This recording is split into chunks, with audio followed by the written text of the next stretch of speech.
25 April 2020 এই দুপুরবেলায় আমরা পূজনীয় বুদ্ধদেবদার বাসস্থানে রাঁচিতে উপস্থিত হয়েছি। আমরা সবাই জানি যে তিনি শ্রী ঠাকুর অনুকূলচন্দ্রের পৌত্র এবং রাঁচি বিশ্ববিদ্যালয়ে দীর্ঘদিন অধ্যাপনা করেছেন জীবন বিজ্ঞান বিভাগে। তো তাঁর শৈশব জীবন দেওঘরে ঠাকুরের সান্নিধ্যেই কাটে, ঠাকুরের পরিবারের সদস্য হিসাবে। পরবর্তীকালে তিনি উচ্চশিক্ষা লাভ করতে রাঁচিতে আসেন, কলকাতাও বহুদিন পড়াশোনা করেছেন। তো তার অধিকাংশ জীবনের অধিকাংশ সময় ঠাকুর পরিবারের মধ্যে কেটেছে। ঠাকুরকে দেখেছেন, ঠাকুরের শৈশবকাল থেকে বড় হওয়া। তো ওনার কাছে আজকে জানতে চাইব তার শ্রী ঠাকুর সম্বন্ধে, একজন তার পৌত্র হিসেবে বা শ্রী ঠাকুরকে দাদু হিসাবে তাকে দেখা এবং তার অভিজ্ঞতাটা কী, এবং ধীরে ধীরে আরও বেশি সেই সংক্রান্ত বা সেই পরিবারের সদস্য হিসাবে আরও যারা রয়েছেন, সেখানে পিতা রয়েছেন, মাতা রয়েছেন, জ্যাঠামশাই রয়েছেন, কাকা রয়েছেন, ঠাকুমা রয়েছেন, তাদের সাথে কেমন সম্পর্ক ছিল বা কীভাবে তাদের দেখেছেন, এই সম্বন্ধেও আরও জানতে চাইব, ধীরে ধীরে জানতে চাইব। প্রাথমিকভাবে তার ঠাকুর সম্বন্ধে তার ব্যক্তিগত অভিজ্ঞতা কী, সেই প্রসঙ্গে প্রথমে জানতে চাইছি। এটা আমাদের অনেকের প্রশ্ন, অনেকে আমরা জানতে চাই। এর মধ্যে দিয়ে ঠাকুরের জীবনের যে বৈশিষ্ট্যগুলো, সেগুলো অনেকটা আমরা আন্দাজ করতে পারি। এই প্রশ্ন ভালো প্রশ্ন, তবে আমার নিজস্ব অভিজ্ঞতা বলে যে বর্তমান প্রজন্ম যারা শ্রী ঠাকুরের দীক্ষিত, বিপুল সংখ্যক যারা আমি দেখি আমার আশেপাশে, তাদের কাছে এই সম্বন্ধে তেমন কোনো আগ্রহ আমি দেখি না। শ্রী ঠাকুরের চর্চা কি তার আলোচনা ইদানিংকালে দেখছি তার আমাদের সোশ্যাল মিডিয়াতে তার বাণী, তার ভিডিও কিছু কিছু দেখা যাচ্ছে। ভিডিও তো নতুন কিছু না, সে পুরাতন ভিডিও আমাদের ছোটবেলাকে তোলা যেগুলো, সেগুলো। তবে তার চর্যা বলতে যা বোঝায়, তার জীবনী চর্যা, তার ভক্তদের সম্বন্ধে কথা, তার পারিবারিক জীবনে, এইগুলো বিশেষ শোনা যায় না, করে না গুরুরা। সৎসঙ্গ জগতে যেসব পত্রপত্রিকা বেরোয়, তাদের মধ্যে দু একটি ছাড়া এই সম্বন্ধে খুব একটা বেশি আগ্রহ নিয়ে যে ছাপানো হচ্ছে তাও দেখি না। আর একটা কথা কি ব্যাপার, যে তার আদর্শ, থিওলজি, এগুলো নিয়ে বেশি আলোচনা হয়। বক্তৃতা যা শুনি আমরা, ভালো, খুব সুন্দর লাগে। কিন্তু এই যে পারিবারিক জীবন, তার পারিবারিক জীবনের সাথে জড়িত আর যারা, তারা এই সম্বন্ধে আলোচনা কমই হয়। আর যদি বা হয়, তাহলে পারিবারিক জীবনে সকলের সঙ্গে আলোচনা হয় না। তার পারিবারিক জীবনও মোটামুটি আমার বলতে খারাপ লাগতে পারে, কিন্তু সত্য কথাই যে একটি পার্টিকুলার ধারাতে তার জ্যেষ্ঠ পুত্র, আমার জ্যাঠামশাই, তার পরিবারের মধ্যেই সীমিত হয়ে গেছে। তার ঠাকুর পরিবার বলতে তাকেই বোঝা যায়, তাদেরই বোঝা যায়। তাই কয়জন এটা আগ্রহ নিয়ে শুনবেন এই আলোচনা আমি জানি না। আর আমার শৈশব থেকে যেসব ঘটনা আমার মনে আছে শ্রী ঠাকুরের ঘিরে কেন্দ্রিক, তার মধ্যে খুব একটা কিছু বলার মতো নেই। কিন্তু আমার দৈনন্দিন জীবনের অভিজ্ঞতা, শৈশব থেকে নিয়ে, জ্ঞান উন্মেষ থেকে নিয়ে বড় হওয়ার সাথে সাথে তাকে যা দেখলাম, সেটা সম্বন্ধে যা স্মৃতিতে আছে, তার সম্বন্ধে, আমার ঠাকুমার সম্বন্ধে, আমার জ্যাঠামশাই, পূজনীয় জ্যাঠামশাই, বাবা মা, আরও যারা যারা আছে, কাকা, তিনিও পরিবারের একজন সদস্য। কাকা মানে ডক্টর প্রচেতা রঞ্জন চক্রবর্তীর কথা বলছি, কাজলদা বলে তিনি পরিচিত, পূজনীয় কাজলদা, তার সম্বন্ধে। তো এনাদের সম্বন্ধে বলবো কি, বলার কি, আমার ব্যক্তিগত ব্যাপার, খুব একটা আকর্ষণীয় লাগবে না শুনতে। জানতে জেনে কি হবে আমি জানি না, তবে আমাকে জিজ্ঞাসা করলে আমি একটু বলতে পারি। আর সবচেয়ে বড় কথা, শ্রী ঠাকুরের সাথে লোকের পরিচয়, আমার নিজের বোধ নিয়ে বলছি। সাধারণত দেখি যে আমরা অবতার, তিনি পুরুষোত্তম, তিনি একজন ধর্ম সংস্থাপক। মানুষের ধর্মের গ্লানি যখন হয় পৃথিবীতে, তখন তিনি আসেন। পূর্ববর্তীতেও তিনি এসেছিলেন, রাম, কৃষ্ণ, বুদ্ধ, যিশু টিশু, এইসব লাইন দিয়ে বলা হয়। পুরুষোত্তম বন্দনা আগে করতাম আমরা, এখনও করি সেই সম্বন্ধে। তা আমি তাকে যা দেখেছি আমার জন্ম থেকে নিয়ে তার বর্তমান থাকা পর্যন্ত, এরম দৃষ্টিকোণ থেকে আমি দেখিনি তো। তিনি ভগবানকে না জানা নেই, কেননা ভগবান বলে কাউকে আগে আমি দেখিনি, কাউকে যার সাথে তুলনা করে বলতে পারি ইনিও ভগবান। মানুষ বলেই জানি, এবং তিনি খুব একটা সর্বোৎকৃষ্ট উচ্চমানের মানুষ এটাই বলতে পারি, তাও নিজের সীমিত বোধ এবং জ্ঞানের মানদণ্ডে। আর তার যে বিশাল কর্মকাণ্ড, অজস্র মানুষের ভিড় নিয়ে যে তার যে দৈনন্দিন জীবন, সেটা বড় আকর্ষণীয়। সেই সম্বন্ধে আমি অনেক কিছু দেখেছি, আমিও সেই ভিড়ের মধ্যে একজন ছিলাম, নেই কোনো। এইসব বলার আছে পার্টিকুলার। একটু জিজ্ঞেস করি, আপনার জন্ম কোথায় হয়েছিল, দেওঘরে না পাবনাতে? আমার জন্ম পাবনাতে হয়েছিল, শ্রী ঠাকুরের গ্রাম, আমাদের পৈতৃক গ্রাম হিমায়তপুর গ্রামে। আমার জন্ম হয়েছিল 1946 সালের 4 জানুয়ারি। শ্রী ঠাকুর দেওঘরে চলে আসেন 2রা সেপ্টেম্বর 1946। একেবারেই শৈশব আর কি। তখন আমার বয়স 8 মাস। আর আমার সাথে সেই সময় তো আরেকজন জন্মেছিল, যিনি এখনো দেওঘরে আছেন।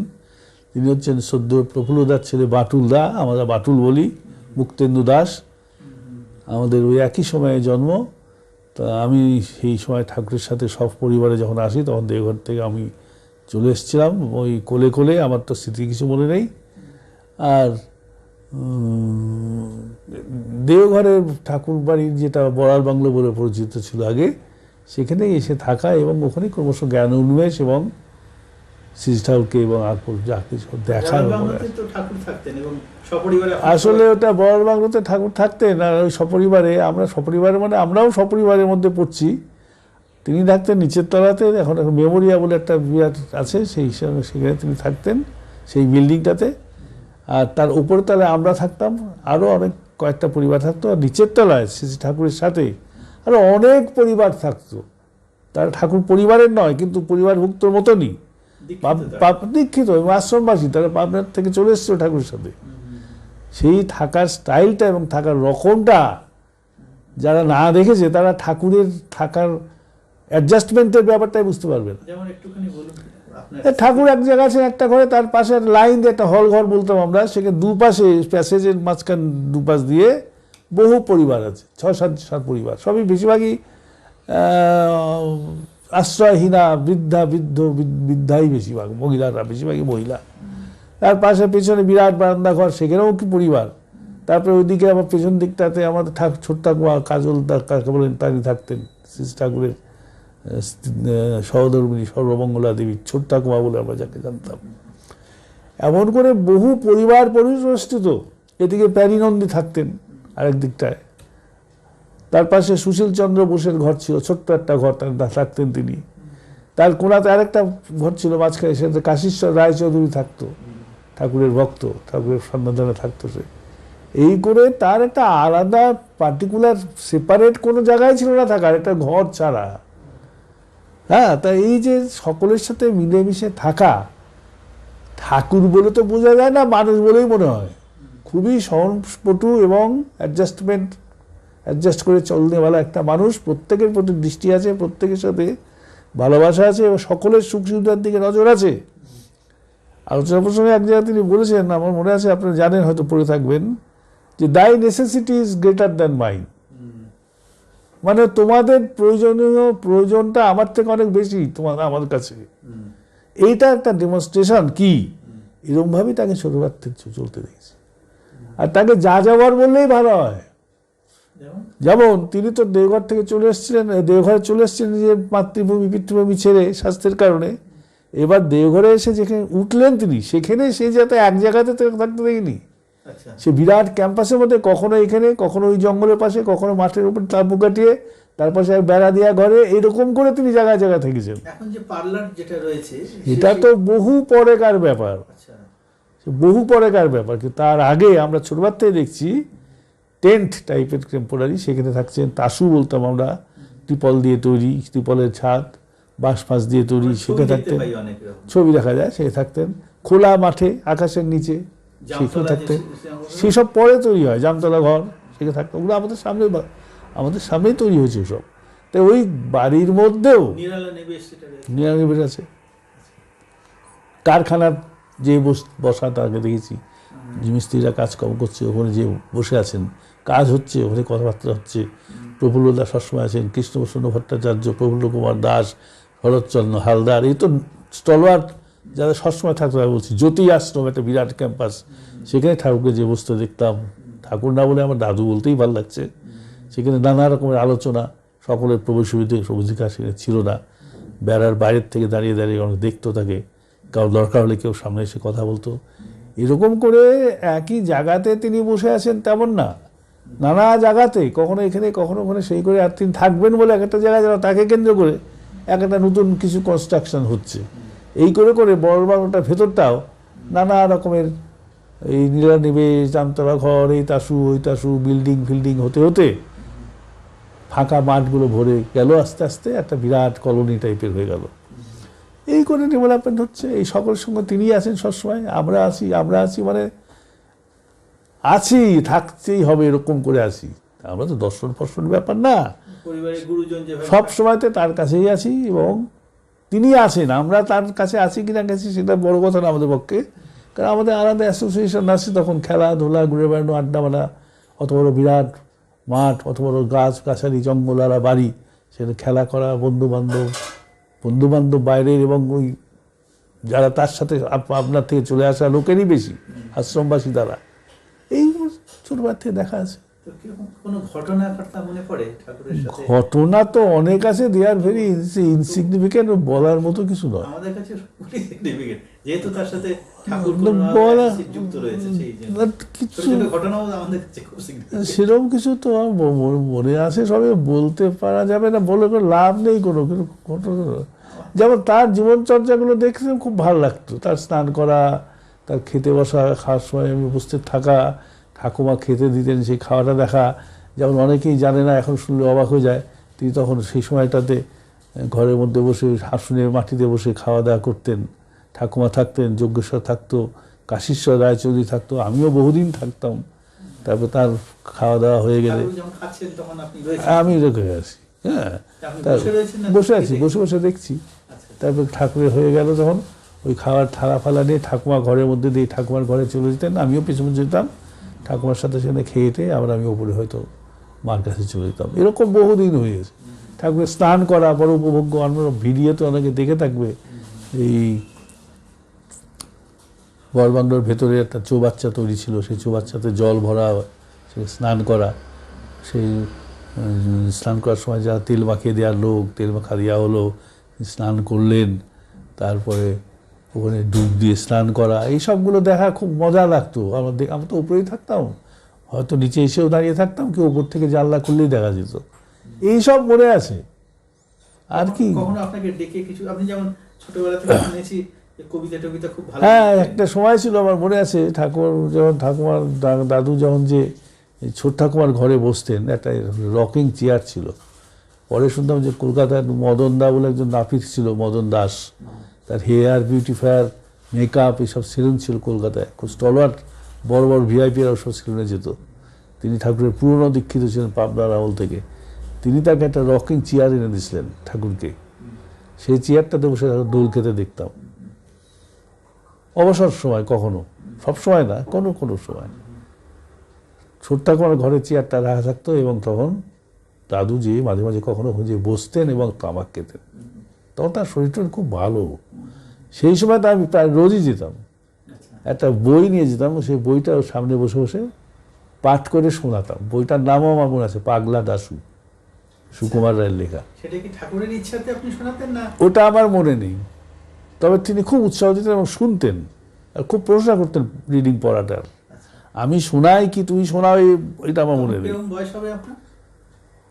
এই তো বলছি 46-এ যদি আমার জন্ম হয়, ওটা কি হবে, ওটা হবে 53-54 হবে। তখন কোন ক্লাসে পড়েন? স্কুল পড়া? স্কুলে তো আমি কখনো পড়িনি, বাড়িতেই পড়েছি, ঠাকুরের ঠিক করে দেওয়া। 12 বছর না 13 বছর? হ্যাঁ, সেটা তো আছেই। তো ওই ঠাকুরেরই ঠিক করে দেওয়া, প্রাইভেট টিউটরের কাছে পড়া, টিউশনি, প্রাইভেট টিউশন হিসাবে এরকমভাবে পড়েছি। তখন কোন ক্লাসে পড়তাম মনে নেই আমার। কে পড়াতেন আপনাদের?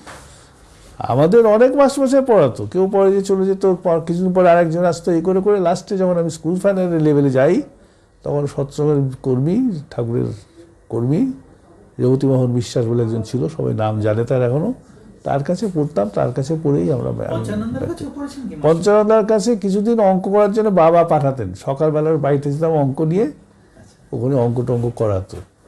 আমি সেই প্রসঙ্গে আসবো, তো আপনি বলছিলেন যে বাংলাদেশ পড়ে শোনাতেন। হ্যাঁ হ্যাঁ, এটা আমার মনে আছে আর কি। খুবই অ্যাপ্রিসিয়েট করতেন তিনি, খুব ভালো পড়ো ভালো সব বলতেন টলতেন, আচ্ছা। আর এইটুকু মনে আছে আর কি। তো এই কবিতার প্রসঙ্গে বলছিলাম, শুনেছি নাকি আপনি কবিতা লিখতেন এবং কখনো সেটা তো অনেক পরেকার ব্যাপার। কবিতা তো আমি বড় বড় লিখতাম এবং খুব ছোটবেলা থেকেই লিখতাম।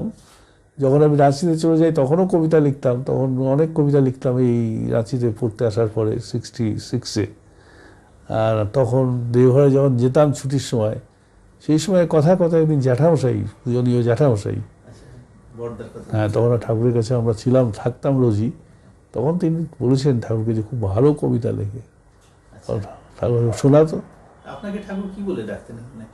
আমাকে ঠাকুর, আমার নাম তো বুড়ো ডাকলাম, বুড়ো দাদু বলতেন।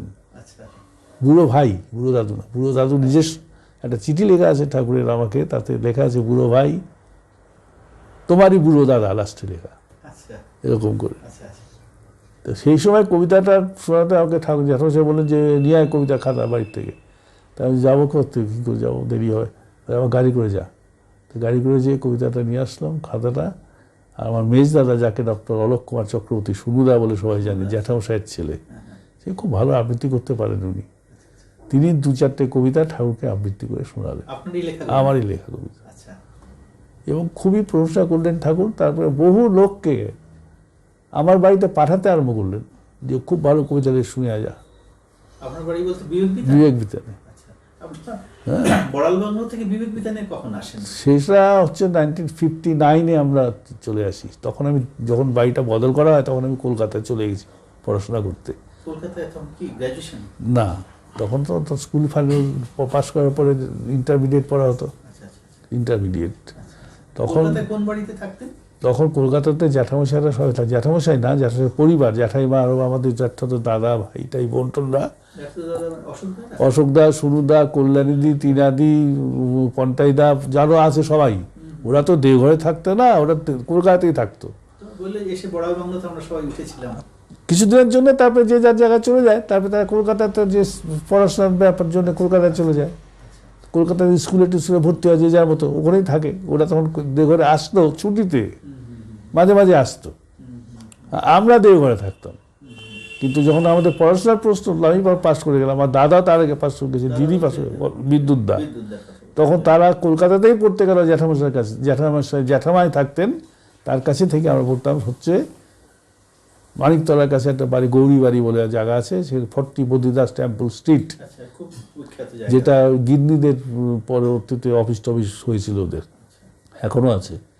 ওইখানে থাকতাম। ওখানে সব ভাই বোন মিলে, আরও আমরাই না, আরও গুরু ভাইদের অনেক ভাই লোকের ছেলেরা মেয়েরা থাকতো, পড়াশোনা করতো। একটা আড্ডাখানার ব্যাপার ছিল ওখানে। নিচের তলাতে ওখানে মন্দির ছিল, সৎসঙ্গ মন্দির, কিরণ মুখার্জি তার ইনচার্জ ছিল, আর বহু গুরু ভাই টুরু ভাই আসতো, কর্মীরা এসে থাকারও ব্যবস্থা ছিল। সে বিরাট ব্যাপার, অত ডিটেল বলার দরকার নেই। সেই সময়তে কলকাতা আমি চলে গেছিলাম। ঠাকুরকে কখনো যেতে দেখিনি, তবে জ্যাঠামশাই আর ঠাকুমা প্রায় যেতেন, বাবা যেতেন, ঠাকুরকে করে।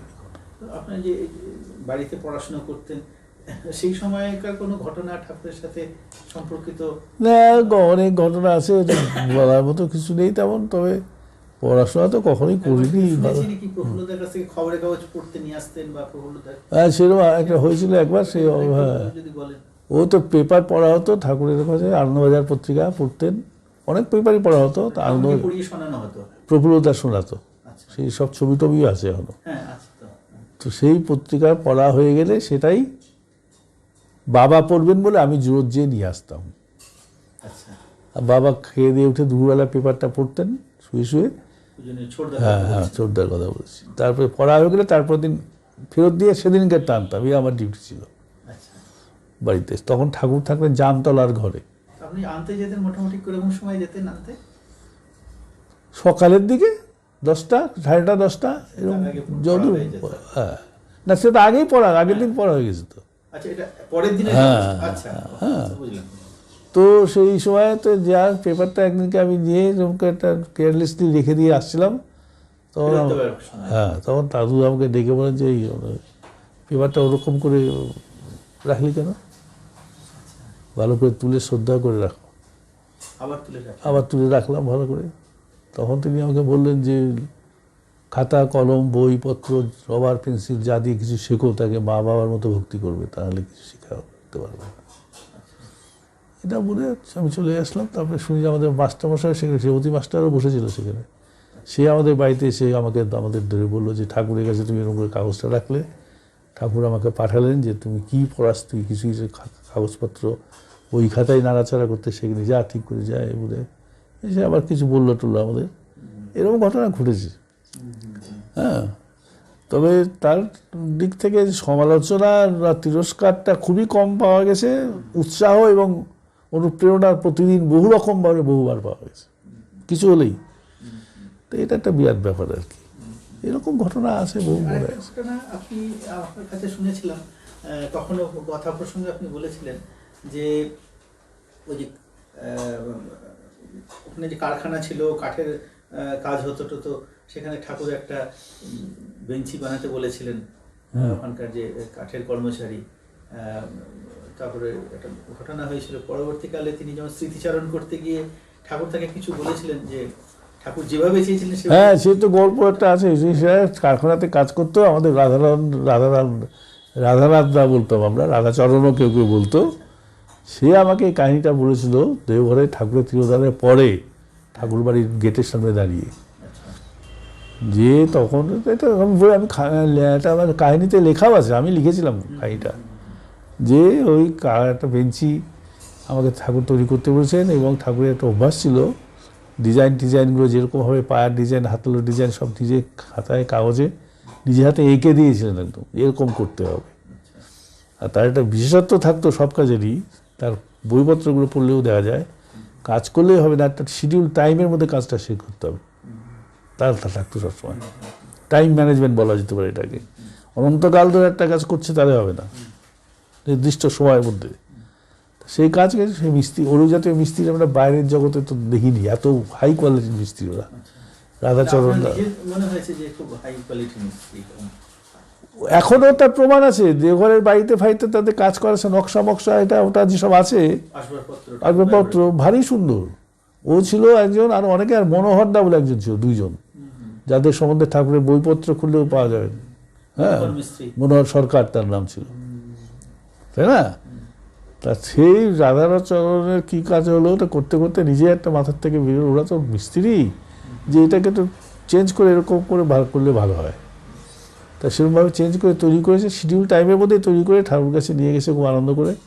ঠাকুর তো খুব প্রশংসা করেন ভালো কাজ দেখলেই। তা তাড়াতাড়ি নিয়ে গেছে, তখন ঠাকুর দেখে বলে, আরে এটা এরকম করলি কেন? আচ্ছা, ঠাকুরের নকশা অনুযায়ী এটা ভাবলাম যে এটা একটু করলে এরকম করে দিলে দেখতে ভালো হবে, সেই জন্য করলাম। ঠাকুর বলছে, তুই কেন ভাবলি এরকম? আমি তোকে যেরকম বললাম সেরকমই না করবি, তুই ভেবে নিলি পট করে নিজের মতন। তুই জানিস আমি কত বড় ছুতো? এই কথাটা আমাকে রাধানাথ বললো। হ্যাঁ, ঠাকুরের তিরোধানের পরে বলেছিল আমাকে, সেটা আমি বলতে পারি 50s হবে এটা।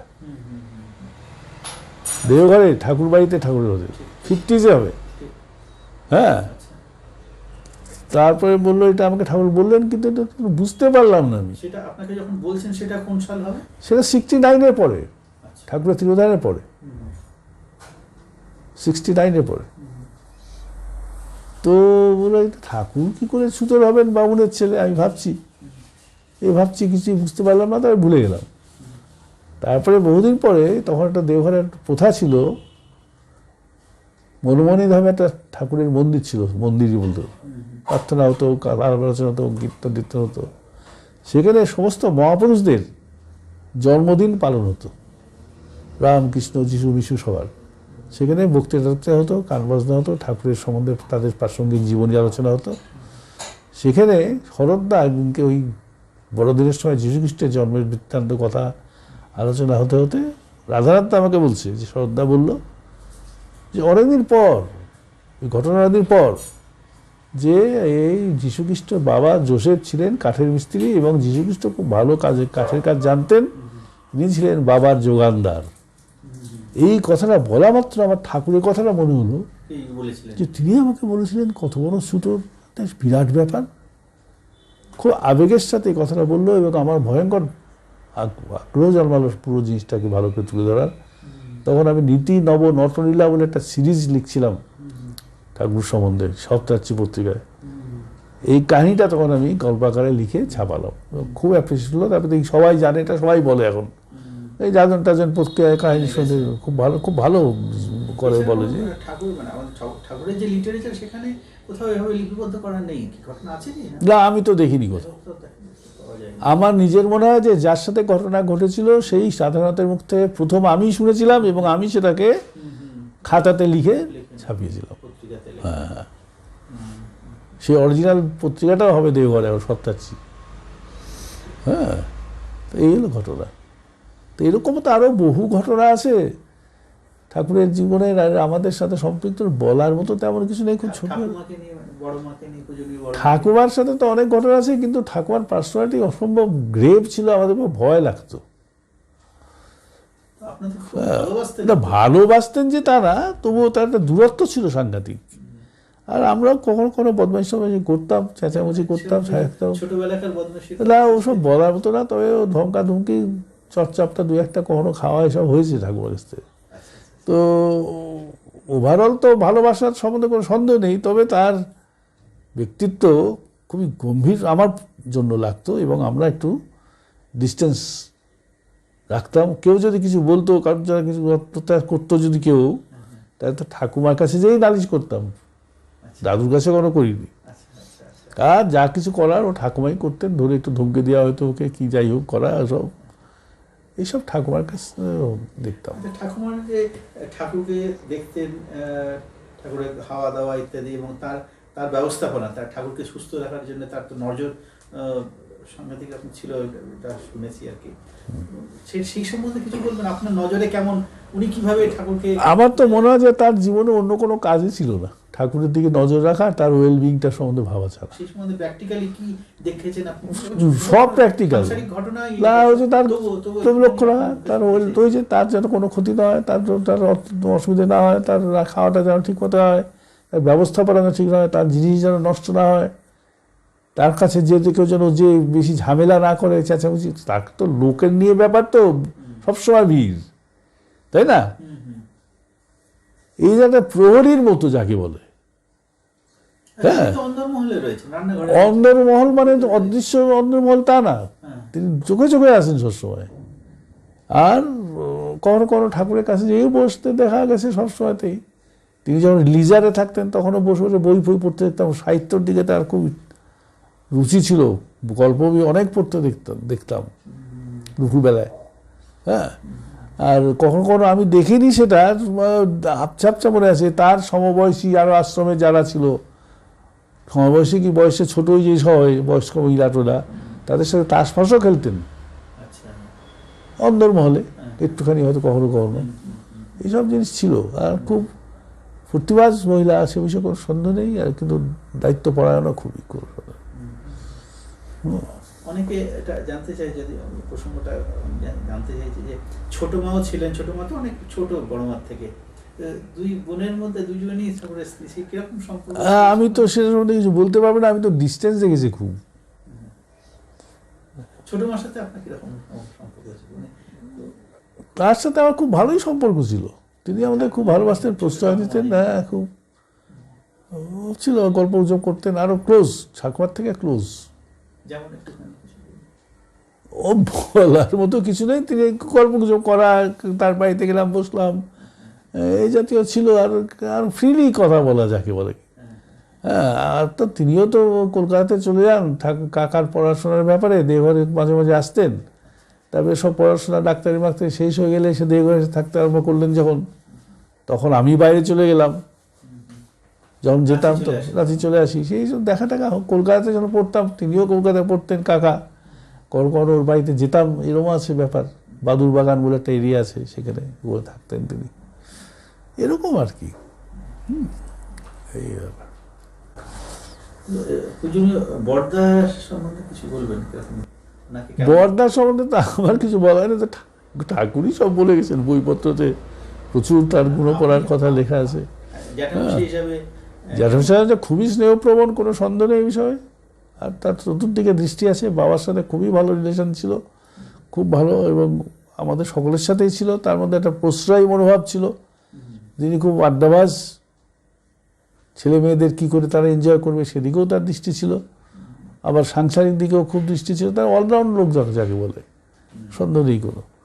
হ্যাঁ, তবে তার একটা বাহ্যিক গাম্ভীর্য খুবই বেশি ছিল। তো সেইটাকে ভেদ করে বা সেটা ভেদ আমরা করতে পারতাম না, তিনিই ভেদ করে আমাদের সামনে আসতেন, এরকমই বেশি হতো। প্রশ্রয় যাকে বলে, খুবই সুন্দর, সে দেখার মতো। আর আমার এই যে বললাম যে আমার কবিতা ফবিতা লেখা, ঠাকুর দেখবেন দেখানো থাকে, এইসব তো ওনার জন্যই হয়েছিল।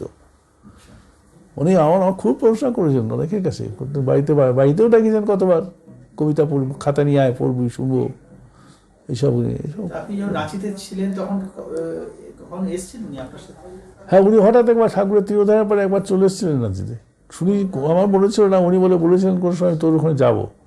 তা একদিনকে দুপুরবেলাতে খবর পেলাম তিনি আসবেন, সেদিনকেই এসছিলেন। এক রাত্রি আমার বাড়িতে ছিলেন, এই পাশেই হরিদাসের বাড়ি নাগরাটুলিতে, সেখানে তিনি এক রাত্রি ছিলেন, সকালবেলায় চলে যান।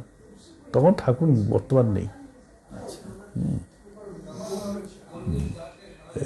বাবার সম্বন্ধে কিছু বলুন, পূজনীয় ছোটদা, পূজনীয় বিজয়রঞ্জন। বাবার সম্বন্ধে তো কিছু জানে না, আর উনি তো এখন প্রায় অচেনা লোক হয়ে গেছেন সৎসঙ্গ জগতে, বেশি লোকই জানে না।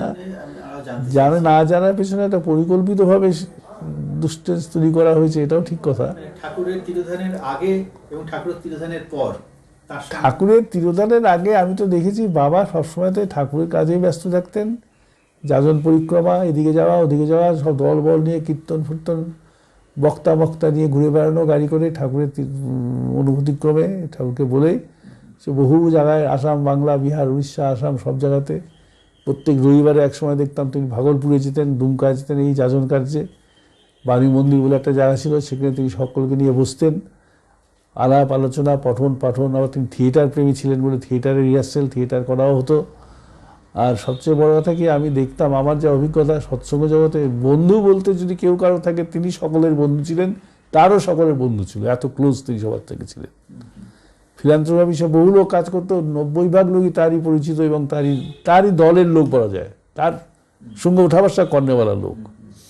থিয়েটারের সংক্রান্ত কাজে সব লোক তার কাছে আসা, কারোর সাথে তার কোনোদিনও শত্রুতা কি মনোমালিন্য কি কিচ্ছু আমরা দেখিনি কখনো।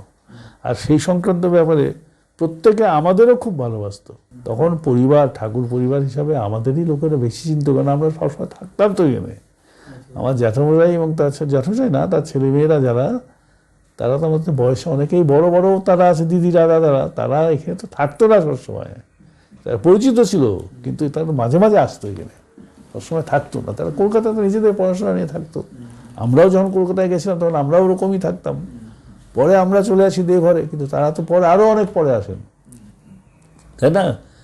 বাবার পার্সোনালিটাই খুবই আকর্ষণীয় ছিল। আর তিনি যাকে বলে যে কোনো রকমের কন্ট্রোভার্সির মধ্যে তাকে আর কখনো দেখা যায়নি। তার যা যেটুকু কাজ করা সেটা করতেন। কোথাও যে মাথা ঢুকে ওস্তাদি করা সেটাও দেখিনি কখনো।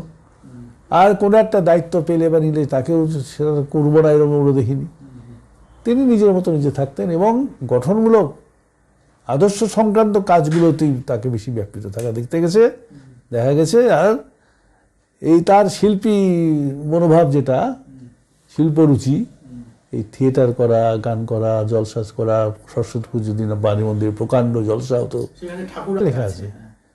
হ্যাঁ, ঠাকুর আসবেন বলে ওয়েট করা হচ্ছে, থিয়েটার আরম্ভ হচ্ছে না, সেরকম আজ বহু হয়েছে, প্রত্যেকবারই হতো, আমরাও দেখতাম, তখন আমরাও ছিলাম। এইটা ছিল আর কি তার মধ্যে।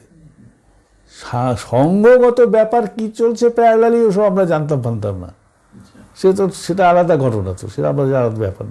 সঙ্গগত মানে কি, অফিসিয়াল যদি কিছু থাকে, হ্যাঁ, সর্বত্র অফিসিয়াল যদি কিছু হয়ে থাকে, সে আমরা কি করে জানবো? তো অনেক বয়স ছোট তো আমরা, তাই না? আর তার মাধ্যমে যদি কোনো কিছু কনফ্লিক্ট কারোর মধ্যে কোনো রকমের কিছু থেকে থাকে, সব জানি না আমি আর কি, সেগুলো তো আমাদের জানার কথা না। ক্রমশ প্রকাশ্য ব্যাপার সেগুলো, যে বড় হলাম, যখন বুঝতে শিখলাম, দেখলাম, অবজারভেশন হলো, এইসব আস্তে আস্তে মাথা ঘামাতে আরম্ভ করলাম, তখন আমাদের এসব কিছু কিছু চোখে পড়লো।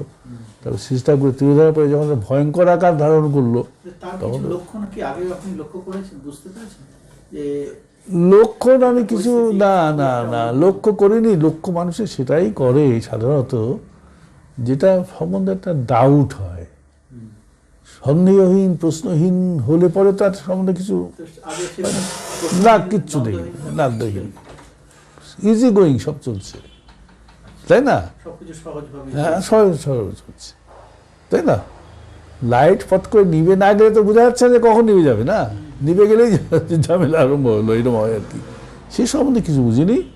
তবে আমি শুনেছি যে কনফ্লিক্ট ছিল না যে ভেতরে, তা না, কিছু কিছু ছিল টপ ক্লাসে বড় বড় কর্মীদের মধ্যে ছিল। কর্মীদের মধ্যে বলতে কিরকম? আরো বড় বড় কর্মী তো ছিল সেখানে। ফিল্ডে কাজ করতে গেলে নানা রকম সমস্যা তো আসে। না ওটা না, তখন মনে হয় যে সেই নিয়ে না, অ্যাডমিনিস্ট্রেশন নিয়ে চালানো হবে কি করে, পলিসি নিয়ে, এইসব নিয়ে বোধ হচ্ছিল। তখন তো সব বিরাট বিরাট প্রোগ্রাম বর্তমান ছিল। একটা গ্রুপ ঠাকুরের কর্মীদের মধ্যে একটা গ্রুপ গিদনি করে বেরিয়ে গেল, ওটা তো সেটা অন্য ব্যাপার। সে ঠাকুরের, ওরা ঠাকুরের সাথে বিরোধে তো যায়নি। ঠাকুরের বর্তমানে থাকতে তারা চলে গেছে। বর্তমানে থাকতে তো আরো কত কেউ চলে গেছে। ওরা তো ঠাকুরের কাছে যে জিনিসটা উত্থাপন করার সুযোগ পায়নি। ওরা অ্যাডমিনিস্ট্রেশন কি পরিচালক মণ্ডলীর সাথে ঝামেলা করে মারফার খেয়ে ওখান থেকে বেরিয়ে গেছে প্রাণ রক্ষার খাতিরে, আর আসতে পারিনি কখনো। এর মধ্যে ঠাকুরের তিরোধান হয়ে যায় কিছুদিন পরে। এখন সমস্ত ব্লেমটা ওদের উপরে চলে গেছে। যাওয়ার জন্য ওরা ঠাকুরকে বিরোধিতা করে যায়নি, কিন্তু ঠাকুরের নীতিবিধি ফিটি ওরা তো কিছু বর্জন করেনি, যেমন দেওঘরের লোকেরা করেছে তেমন। ওরা ঠাকুর এক অদ্বিতীয় করেই তো রেখে দিয়েছিল, এখনো রেখে দিয়েছে। ওরা তো ঠাকুরের বিকল্প পরিকল্পিত স্থলাভিষিক্ত এইসব তো কিছু করতে যায়নি, সেটা তো দেওঘরে হয়েছে না। আমার ধারণা কি বুঝায় না, ওরা হয়তো এগুলোও আগে থেকে সেন্স করেছিল, যার জন্য কিছু প্রতিবাদ করে থাকবে, কি কিছু হয়ে থাকবে, সেই জন্য ওদের ওখানে থাকা সম্ভব হয়নি। এগুলো আমার স্পেকুলেশন। ওরা তারপরে ওরা যেসব কাণ্ডগুলো করে, যেগুলো নীতিবিরোধী কিছু কাণ্ড করে, সেগুলো পরে, অনেক পরে, ঠাকুরের তিরোধানের অনেক পরে, যখন ওরা, আমার মনে হয় যে ওরা নিজস্ব একটা ক্ষমতার স্বাদ পেয়ে গেছে, তখন ওরা জেনে গেছে যে না, আমাদের এরকম করে থাকাই ভালো, এর সাথে ওদের সাথে কম্প্রোমাইজ করার দরকার নেই। কারণ ওদের একটা আমেজও আছে তো, 1 নম্বর 2 নম্বর ওরা আসবে কোথায়, ওদের এন্ট্রেন্সে বন্ধ হয়ে যাবে তো, এখানে কে দেবে এন্ট্রেন্স? হ্যাঁ, তখন ওদের প্রচন্ড ঘৃণা, প্রচন্ড অত্যাচার, প্রচন্ড মারধর হয়ে গেছে এক রাউন্ড। ওরাও আসতে পারবে না। আর যারা ওরা গিডনিওয়ালারা বলছি, ওরাও তখন কি করেছে, এই একটা মিলনের কি একটা রিকনসিলিয়েশনের এইসব কায়দা ফায়দা ছেড়ে ওরাও নিন্দুক হয়ে গেছে। ওরাও ঠাকুর পরিবার, বিশেষ করে আমার জ্যাঠামশাইয়ের পরিবার সম্বন্ধে জঘন্য সব প্রচার, লিখিত প্রচার, মৌখিক প্রচার, গালাগালি, উল্টো পাল্টা বলা, চরিত্র হনন করা, না ওটা সব বলা দরকার নেই, এইসবও চলে গেছে। এই হতে হতে কি দুজনের মধ্যে চিরন্তন রিফ্ট হয়ে গেছে। কিন্তু এখন পরবর্তী প্রজন্ম তো জানেও না, সব ওরা যে ভাগ আলাদা। আর মিলনের কোনো, ঠাকুরের কথাগুলো বাণীগুলো পড়লে বোঝা যায় যে উভয় ইষ্টৈকনিষ্ঠ লোকে দেখলো, হঠাৎ মতান্তর হলো, মুখ দেখা দিকে বন্ধ হলো, একে অন্যের কাছে মিলনাগ্রহে আর কেউ ছুটে আসলো না। তাহলে বুঝতে হবে গোড়ায় গলদ, এর টাইপের বাণী আছে সরস্বতীতে, তাই না? তাই যে ডিফারেন্স হতে পারে, মতভেদ হতে পারে, কিন্তু ইষ্ট যদি এক থাকে, প্রিয়পরম যদি এক থাকে, তাহলে সমস্ত বিভেদ বলে সকলে মিলে আমরা এর একটা চেষ্টা হতে থাকে। সেটা না থাকা মানে কি, উভয়তে গলদ, উভয় ইষ্ট লোকে দেখছে। তাই গোড়াতে গলদ মানে কি, গোড়াতে গলদ মানে বোঝায় যে ইষ্ট প্রাণতাতেই ভেজাল আছে, এটাই ঘটনা। এটা আমার নিজস্ব সঙ্গ তো ঠাকুর বলা হয় যে সঙ্গ তো বহু হতে পারে, কিন্তু তাদের মধ্যে পারস্পরিকতা থাকাটা বৈশিষ্ট্য অনুযায়ী সঙ্গ হতেই পারে। একদম ঠিকই আছে, পারস্পরিক থাকতে, কিন্তু সঙ্গর উদ্দেশ্য যদি এক না হয় তাহলে কি করা যাবে? তাহলে তো বিচ্ছিন্ন, তো বিচ্ছিন্ন না, তাই না? বৈশিষ্ট্য অনুযায়ী একটা হতেই পারে। বলছেন তো লাখ গোষ্ঠী হতে পারে, কিন্তু গোষ্ঠীপতি এক থাকতে পারে, কোনো অসুবিধা নেই, ঠিক আছে। সবাই তো বলছে গোষ্ঠীপতি এক, আমার গোষ্ঠী, আর এটা তিনি এটা বাস্তবে তো হচ্ছে না সেটা। তাহলে বললে তো হবে না, না কাজে করতে হবে তো, না কাজে করতে হবে না, সেটা কোথায় দেখা যাচ্ছে? ঠাকুরের পরবর্তীতে ঠাকুরের স্থলাভিষিক্ত কি আচার্য এগুলো করার দরকারটা কি ছিল, তাই না? গিন্নি ফিন্নি তো আগে যাওয়ার হয়ে গেছে, ওরা তো বাইরের লোক। ঠাকুর পরিবারের সবাই তো এটাকে মেনে নেয়নি। আমার বাবা তো প্রথম থেকেই মেনে নেননি। আমার যা কাকা প্রচেতারঞ্জন চক্রবর্তী, যিনি পূজনীয় প্রচেতারঞ্জন চক্রবর্তী, তিনি প্রথমে খুব চেষ্টা করেছেন একসাথে দুজনের দাদা করে একসাথে ঘুরতে, কিন্তু উনিও লাস্টে বিতাড়িত হয়ে গেছেন ওখান থেকে। তারপরে দেখা যাচ্ছে যে ওইখানে কেউই থাকতে পারছে না ওনার মতো করে না চললে পরে। প্রভুদাও চলে আমাদের বাড়িতে এসেছিল, প্রভুদাও স্থান পায়নি। স্টাডি করে দেখা যাচ্ছে যে যারা ঠাকুর ছাড়া আর কেউ কিছু হতে পারে না বলে, তারাই থাকতে পারে না। তখন এটা সন্দেহের উদ্রেক করে, তাই না? ঘটনা হচ্ছে এটা। তো এই যে যখন ঠাকুরের তিরোধান হয়ে গেল, তারপরে সঙ্গগত একটা অমিল শুরু হলো। প্রথমেই ছোটদা আপনার বাবা পিতৃদেব উনি চলে এলেন, ওখানে আর যেতে পারলেন বা গেলেন না। তারপরে ওনার জীবন সম্বন্ধে উনি যেতে পারলেন না তা না, উনি তো বেরোয় আসেনি কখনই। উনি বলেছেন যে ঠাকুরের নীতিবিধির সঙ্গে যেগুলো মিলছে না ওগুলো আমি করতে পারবো না। ছিল কি, প্রথমত হচ্ছে যে প্রার্থনাকে বাদ দেওয়া যেতে পারে না। হ্যাঁ, দীক্ষার পদ্ধতি ঠাকুর প্রবর্তিত, তাকে কোনো কিছু করা যেতে পারে না, না। এগুলো হচ্ছিল। একাধিক ফটো সিংহাসনে রাখা সম্ভব না, তাই না? এগুলো না, এইগুলো না মানার জন্য নাকি কী করা হলো, তারপরে নানা রকম অত্যাচার, অপমান, বহিষ্কার এসব হলো, তাই না?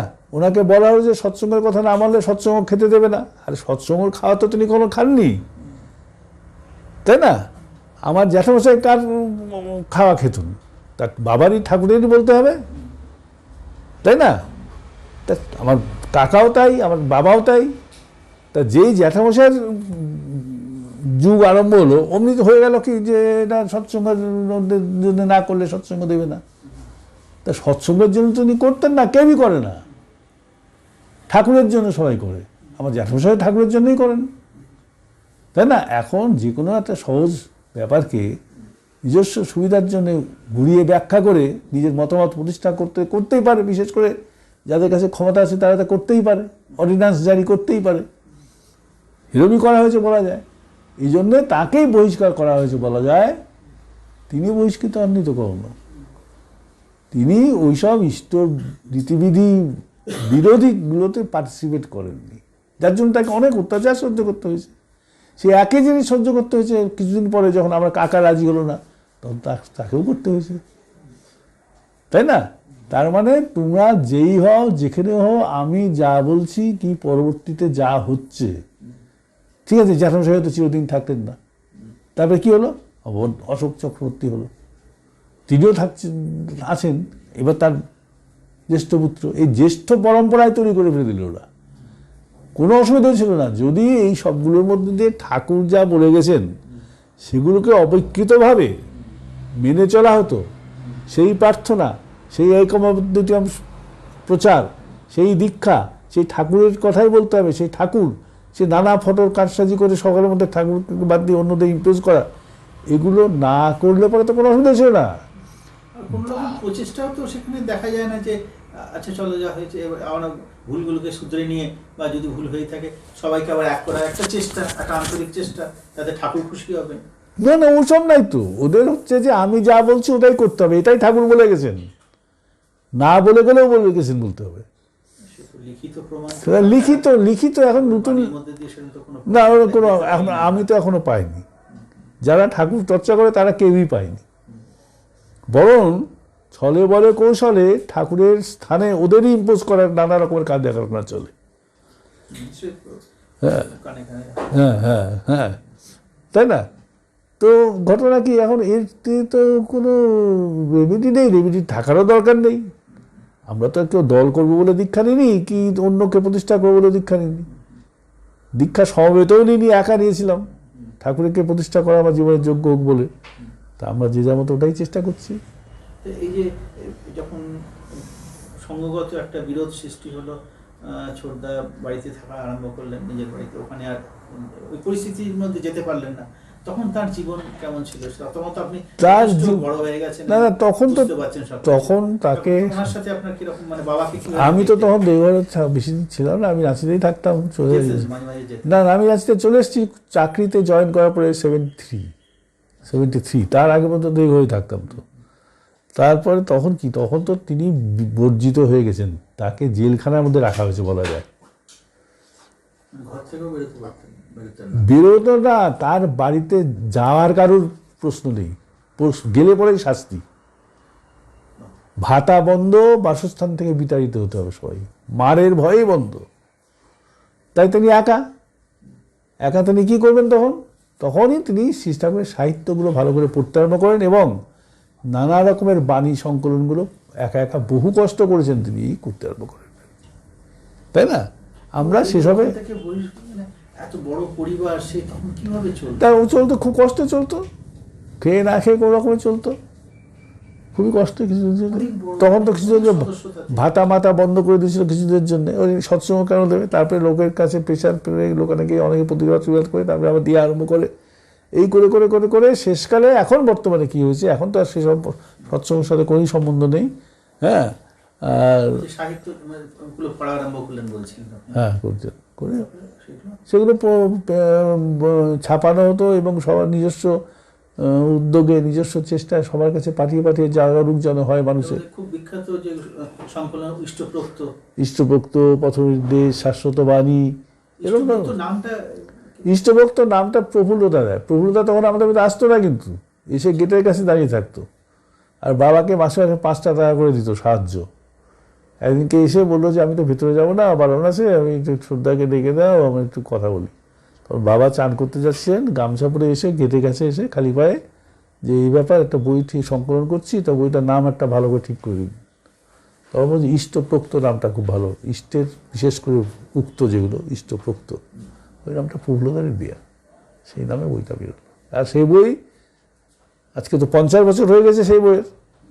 ওই বই তো আসলে আমাদের দিক দিয়ে স্ল্যাকনেস আছে তবু ওই বইটাকে তুলে ধরা, ওই বইটাকে ঘিরে বাবা এবং ওই বইটার সঙ্গে একটা আর্টিকেল লিখে যদি সবচেয়ে ছাপাতো কেউ, বাবার কীর্তিগুলো, বাবার যে স্ট্রাগলগুলো, সেগুলোকে তো আমাকে তুলে ধরে না, তো ধরতো যদি। ওই সম্বন্ধে আমরা জানতে চাই যে স্ট্রাগলের কিছু আজকে যদি বলেন। অজস্র, বলার উপায় নেই কিছু, তবুও একটা বিবেক জ্যোতি বলে তার 100 সংকলন বই বার করা হয়েছিল, তার মধ্যে লেখা আছে অনেক কিছুই, আমরা সবাই লিখে তৈরি করেছিলাম ওটা, তাই না?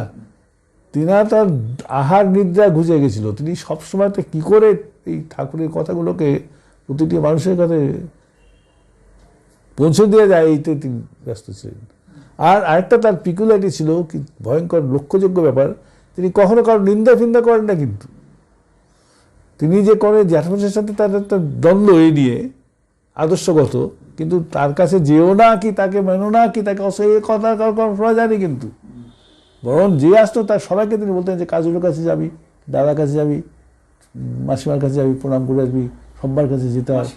মাসিমা মানে ছোট ঠাকুমা, সবার প্রণাম করে আসতে হয়, কিন্তু ঠাকুর যা বলেন তার সাথে না মিললে কোনো প্রণাম মেনে চলতে হয় না। কিন্তু এই একটাই কথা তিনি বলেছেন সবাইকে। আর তিনি তো কথাবার্তা বলতে পারতেন না, কেউ আসলে মানে এই বই পড়ে শোনানো হতো, ইষ্টভক্ত পড়ে শোনা হতো, ঠাকুরের বাণীগুলো পড়ে শোনা হতো, এইসব করা হতো।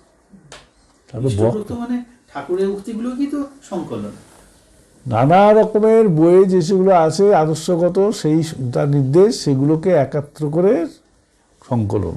ওনার নিজস্ব লেখা বই তো নয়? না না, নিজস্ব লেখা না, তার নিজস্ব কোনো বই নেই, তার নিজস্ব কোনো লেখা নেই। বিশেষ করে ঠাকুরের মানে তার অবর্তমানে কিভাবে চলতে হবে ওইগুলোই নীতি নির্দেশ, নীতিবিধি, যেমন ইষ্টে একনিষ্ঠতা নষ্ট করো না, ধর্ম সাধনায় যারও বৃত্তি সম্পন্ন হতে যেও না, ঠাকুরের বাণী। ওই বাণীটা কোন বই কোথায় আছে আছে যে মতো, কিন্তু ওসব বই তো সব আউট অফ রিচ হয়ে যায় না, তাই ওই বইটা তুলে নিয়ে রেফারেন্স দিয়ে একটা জায়গায় যায়নি। আর ইষ্টের চেয়ে থাকলে এমন ছিন্ন ভিন্ন তার জীবন, বাণীটা কার? ঠাকুরেরই না। তা সেই বাণীটা আছে কোনো একটা অনুষ্ঠুতি খণ্ডে, সে বই কে নিয়ে ঘুরবে? ওটাকে নিয়ে এসে ইন্ডেক্স করে ওখানে ইষ্টভক্ততে এরমভাবে বিশেষ প্রয়োজনীয় যা, সেগুলোকে এক জায়গাতে করি যাতে একটা দিশা নির্দেশ লোকে সহজে পায়, সেই জন্য এই বইটা তৈরি করা, তাই না? এই কোনো বক্তব্য কখনোই দেখিনি কিছু, বিশেষ করে বাবা মার যে দাম্পত্য জীবন সম্বন্ধে যদি কোনো রকমের ঝামেলা কখনো দিন হিসেবে না আপনি না না দেখেছেন? কিচ্ছু নেই। ওসব বলার মতনই না কিছু, ওটা মোস্ট নর্মাল। কোনো রকমের মাকে কেমন দেখেছেন মানে? কুল অ্যান্ড কাম অ্যান্ড কুল যেমন এখন দেখা যায় তেমনই। ওটা তার আলাদা কোনো ইচ্ছা মিচ্ছে কোনো দেখিনি, আচ্ছা আচ্ছা। জীবনও দেখিনি। হ্যাঁ, সোজা কথা হচ্ছে এটাই। তো মাকে ভয় লাগতো না খুব ভালো লাগতো? মাকে কোনো ভয় ফয় লাগেনি, ও একটাই পরমাশ্রয় বলে মনে হতো, এখন ওটাই। ছোটবেলাতে ওটা ভয় লাগতো, তোমার মা তাকাতো, চোখ বলে অনেককে বলে যে আমার চোখের দিকে না তাকিয়ে কোনো কাজ করতো না, শুনি বলতে। তো ভয় না, সেটা সেটা একটা অন্যরকমের আর কি, সমীহ বলা যেতে পারে। এই তো আমরা তো আলোচনা করলাম, একটা কিছু বলুন, ঠাকুর আপনাকে ব্যক্তিগতভাবে কখনো কিছু বলেছে? ঠাকুর আমাকে অনেক কথা বলেছেন ব্যক্তিগতভাবে। খুব আনন্দ হবে ওগুলো এগুলো আমাদের কাছে একটা ঠাকুর আমাকে ব্যক্তিগতভাবে অনেক কথা বলেছেন, অনেক ভিড়ের মধ্যে থেকে খুঁজে খুঁজে নিয়ে এসেও বলেছেন অনেক কথা। একটু যদি একটু স্মৃতিমন্থন করে বলেন। স্মৃতিমন্থন কিছু না, আমাকে একবার ঠাকুর ডেকে খুঁজে নিয়ে আসছেন। আমি ফিরান্তর অফিসের বারান্দাতে অশোক দার সাথে, বরদাদা যাকে বলি, তার সাথে বসেছিলাম। একজন লোক এসে আমাকে বললো, তোমাকে অনেকক্ষণ ধরে ঠাকুর খুঁজছেন। তা ঠাকুর খুঁজছেন কোথায়, আমি তো জানি না। বললো, না তো খুঁজে পাওয়া যাচ্ছে না, তো ভিড় তো উৎসবের সময় ছিল। আচ্ছা, আচ্ছা। তারপরে আমি গেলাম, অনেক খুঁজতে খুঁজতে দেখি দেবীদা দাঁড়িয়ে আছে, বলে তোমাকে তো ঠাকুর খুঁজছেন অনেকক্ষণ ধরে, দেবী মুখার্জি। কী ব্যাপার, যাও না তো ঠাকুর। গেলাম তো ঠাকুর ঠাকুর, কোথায় বসে আছে? পার্লারে? পার্লার না, সেটা হচ্ছে পার্লারের সামনে যে এখানে প্রার্থনা প্রার্থনা হয়, হ্যাঁ হ্যাঁ, ওই জায়গাটা খালি ছিল, আকাশের তলায়, খোলা আকাশ। ওই জায়গাটাতে আকাশের তলায় বলে দেন, পার্লার না। হ্যাঁ, সেটা হচ্ছে 66-এর ঘটনা, 67-এর। হ্যাঁ, তো সেখানে তো আমাকে বললেন যে খুঁজছি তোমাকে, কিছু কথা বলতে। কি কথা? তুমি তুমি করেই বলতেন? তুমিও বলতেন। তো তখন তো তুমি করেই বললেন যে তুমি সব জায়গাতে যাবে, সকলের কাছে যাবে, সবার সাথে কথা বলবে, সবার সাথে মিশবে। মানুষের ভীষণ কষ্ট, যা পারো তুমি যার জন্য সেটা করবে, ভালো থেকে যাও। আর তোমার মধ্যে যে ভালো গুণগুলো আছে সেটা অন্যের মধ্যে ইম্পার্ট করে দেওয়ার চেষ্টা করবে। এই কথাটা বললেন। এই কথাটা বললেন, এটা 2-3 বার বলছিলাম একই কথা। এরকম জাতীয় আরো অনেক কথা বলেছেন। তো আরেকটু কিছু মনে করে বলতে পারেন? আরে মনে এইসব নিজস্ব, আমি পার্সোনাল কথা এসব বলি না কাউকে, এসব দরকার নেই থাকে। হ্যাঁ, দেখো পার্সোনাল ঠাকুর অনেককে অনেক কিছু বলেছেন না, বলেছেন। সেগুলোকে বই করে ছাপানো মানে পরে গড়বড় মনে হয় আমার। সেসব তো হয়। সেই জন্য আমি জেনারেলাইজড পার্সোনাল বলে তাও বললাম এটা, তাই না? এটা তো সবাইকেই ঠাকুর বলেছেন, আমাকে বলেছেন, কিন্তু এটা কি সবার পক্ষে প্রযোজ্য না? বাণী, ঠাকুরের বাণী কথার মধ্যে বাড়ির কথা সবার দেখো। কাছেই আশা করছি। হ্যাঁ হ্যাঁ, সেই জন্য এইসব নিয়ে বেশি আমি টানাপাড়ি করতে ভালো লাগে। আমাকে ঠাকুর চিঠিও লিখেছেন, আমাকে যা আছে, আমি তো কাউকে দেখাই না, তার নিজের হাতে লেখা আছে আমার কাছে। সংরক্ষণ করে রাখা আছে। হ্যাঁ আছে, বাড়িতে রাখা আছে, তো আমি তো ওটা কাউকে দেখাই না। হ্যাঁ, এই হলো ব্যাপার। যাই হোক, আজকে দীর্ঘ আলোচনা করলাম, আরো কিছু আপনি বলতে ইচ্ছে করছি, কিছু ঘটনা বা কিছু? না, আমি বলছি এগুলোতে বেশি ফোকাস করার তো তেমন প্রয়োজনীয়তা নেই। শোনা দেখা ভালো, হয়তো ঐতিহাসিক কোনো একটা মূল্য হয়তো থাকতে পারে, কিন্তু সবচেয়ে এইসব ঐতিহাসিক মূল্য তার কাছেই থাকবে যারা ঠাকুর সম্বন্ধে আগ্রহী। এখন একটা টাইম আসছে, কি একটা রকম এসছে যে ঠাকুর সম্বন্ধে আর কেউ আগ্রহী না। এখন ঠাকুর না হলেও চলে বলে লোকেরা সুইচ ওভার করে যাচ্ছে অন্য জায়গায়, আর তাতেই হতো যত গণ্ডগোল। ইষ্টে একনিষ্ঠতা নষ্ট করো না যে কথাটা, ইষ্টটা কে? ঠাকুর স্বয়ং। স্বয়ং ঠাকুর, এম্বডিমেন্ট যিনি, তাকে উপরে একনিষ্ঠতা নষ্ট না করলে পরেই বাঁচোয়া। আর তাকে উপলক্ষ করে চতুর্দিকে ছড়িয়ে গেলে যেমন এখন হচ্ছে, তাই না? তো এর কি মনে হয় আপনার, এই ভবিষ্যৎটা কোথায় একটু নিয়ে যাচ্ছে?